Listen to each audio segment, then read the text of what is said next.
What's going on, guys? Griffin here, coming back with another video. Today we're going to be talking about cars again and why it is so stupid to buy a brand new car. Let's get into that right now.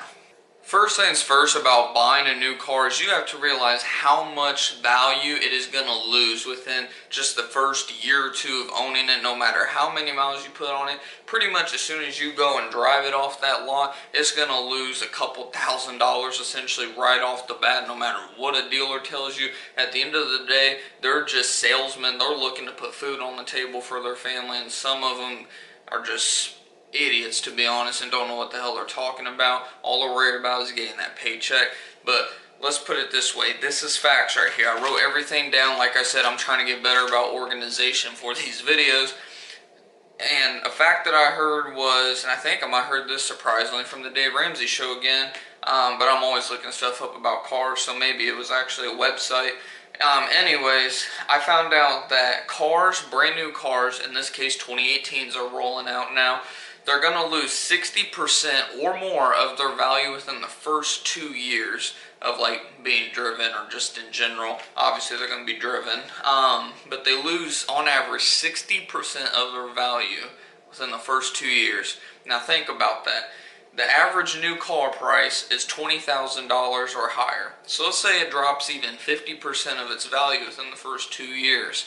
That is $10,000 lost within 2 years. And really, it's just stupid when you think about it, because like mine, even though I'm getting rid of it because of debt and whatnot, I got a really good deal. I only had to pay about, if I paid the full term, I'd be paying about $12,000 for it. But pretty much the actual car itself was only about $9,000. So it was $9,000, a 2014 with, at the time, only 40,000 miles on it. 40,000 miles is really nothing for a car, especially as long as you're just doing the routine maintenance like oil changes, rotating tires, not being an idiot driver.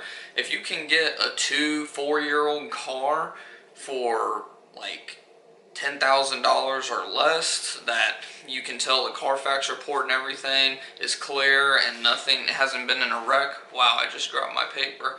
That there hasn't been in a wreck or anything, then I mean you're gonna get a good car that's like new. And let's be real, for the most part these cars are not hardly changing their styles at all, especially your everyday to-day car like the Ford Focus, the Ford Fusion. God knows how long it's been since the Ford Fusion has changed its body style. What, I would say about 10 years almost now. I mean they're literally the same car year to year, especially trucks. Trucks are horrible about this.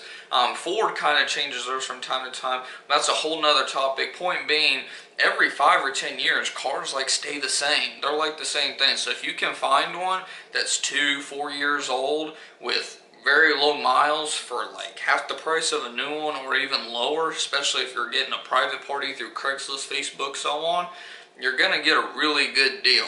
And another reason that like it's dumb to like buy a new car with this whole math equation, let's say you go the route of buying a used car that's $10,000 or less, pretty much you're going to save $10,000-$15,000 plus in the long run, because let's be real, the car, let's say the ticket price is 20 grand. That's before any interest. And let's say if you're buying cash, unlike 99% of people are going to buy these new cars, you have to add interest onto that. And I don't care how good your credit is, you're going to have at least 1% interest no matter what. Even if it's just 1%, you're going to be paying probably, what, at least a couple $100s in interest. But either way, let's say you take the $10,000 to $15,000 plus that you're going to save and put that in, say, a mutual fund of some sort, or just a stock that you plan on doing really good that actually does even half decent at 10 to 20%. 20% is pushing it. Let's say it does 10 to 15%. Just do that basic math. I don't have a calculator with me right now, but do that with the power of compound interest, and you just get an explosion on how much money you're going to get. That $10,000 is going to turn easily into $300,000 plus over 10-20 years. I mean, so you're going to risk getting a brand new car, which we've already discussed how stupid it is.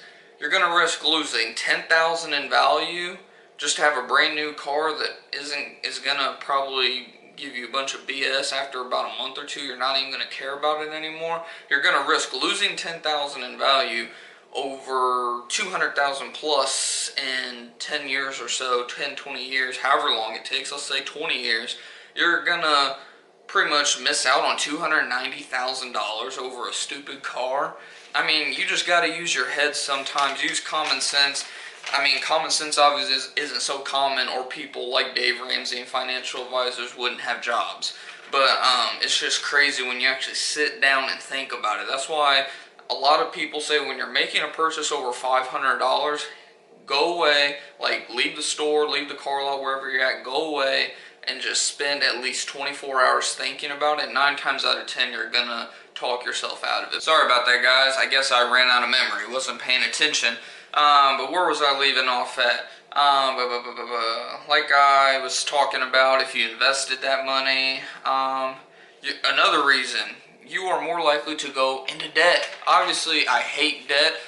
Most people with a brain hate debt. I mean, obviously, you're probably going to have debt on a house or something at some point, but hopefully you get out of that too as soon as possible. But you're just going to add unnecessary debt for something that is literally going to lose money on top of that. So you're paying interest on something that's losing value. I mean, it's just a lose-lose all the way around, guys.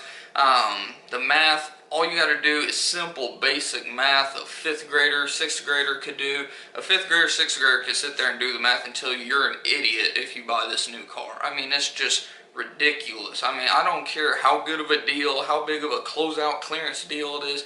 If it's above $15,000, it's not worth buying. Even then, I still don't think it's worth buying, unless if, like I said, you're in a financial situation where buying cars is like buying something from the dollar store to you. And chances are, if you're in that position, you're probably not watching my videos. So, I mean, you probably don't need my input. But for most people, most of us, we're not in that situation. So at the end of the day, the math just does not make sense, guys. If you're tempted to go out and blow a bunch of money, I suggest you at least put it in something like a mutual fund or some form of investing in general, real estate, something that's actually going to potentially make you money versus something that's going down in value. That's where you have to learn the difference between assets and liabilities. That's why I love Robert Kiyosaki's books so much, like Rich Dad, Poor Dad, the Cash Flow Quadrant, and so on. I'll talk about those in the near future a lot. But yeah, that's pretty much it for this video, guys. Hopefully it did possibly talk a few of you out of going and buying that stupid new car and going out and actually digging for a good deal. Not in a new car, a good deal on a good 2 to 4 year used car that's in great shape. Like I said, if you need any advice, I guess why, like I said, let's be real here, most cars that we go and buy, they don't change in body styles for like 5, 10 plus years. So I mean, literally my Focus looks the same as the brand new 2018 that's coming out. That's $23,000. I just saw a commercial about it. $23,000. Mine is worth 10, and they're literally the same body style. I think the taillights changed. Whew. Is that really worth extra $10,000, $15,000? Sleep on it. But until next time, guys, hope you did like the video. If you did, definitely make sure to smash that like button. I greatly appreciate it. If you didn't see my previous video, I believe it was about emergency funds and savings accounts and whatnot. That video will be right up here. Or actually, that video is going to be right down here. If you're new to the channel, like I always said, hit that subscribe button right there if I didn't say it already. But until next time, guys, make 2018 the most prosperous year of all, and go make some good decisions.